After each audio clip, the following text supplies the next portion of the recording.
conneries enseignées en classe, il les avalait comme une tasse de thé.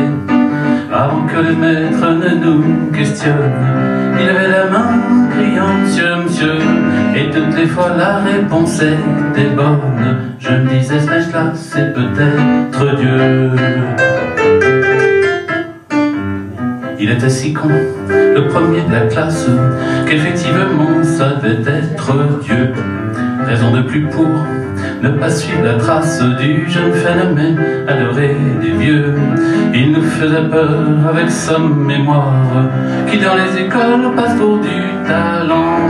La tête engorgée par les dates d'histoire, je l'ai revu plus tard au jeu des 1000 francs.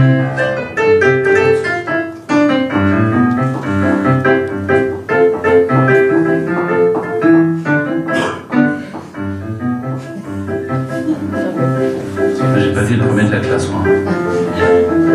Il était si con, le premier de la classe, qu'on faisait tous preuve d'imagination. Pour le distancer, pour qu'il nous dépasse, on a déployé des tonnes d'inventions. Henri IV est mort au cours d'une partouze, c'est à Waterloo que Jeanne d'Arc fut pendue. 6 x 8, 24, et je retiens 12. Alors prends sa source dans le trou de ton cul. Il était si con, le premier de la classe, qu'il était le seul à ne pas se marrer.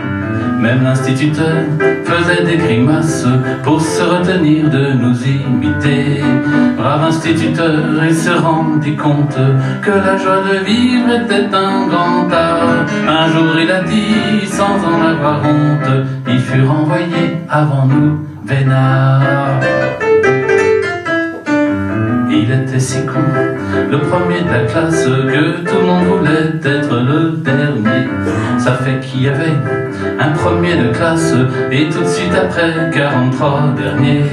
Je vois, messieurs, dames, vos yeux qui s'affolent. Voulez-vous savoir ce qu'il en advint? Un beau jour on vit sortir de l'école 43 artistes et petit Sarkozy.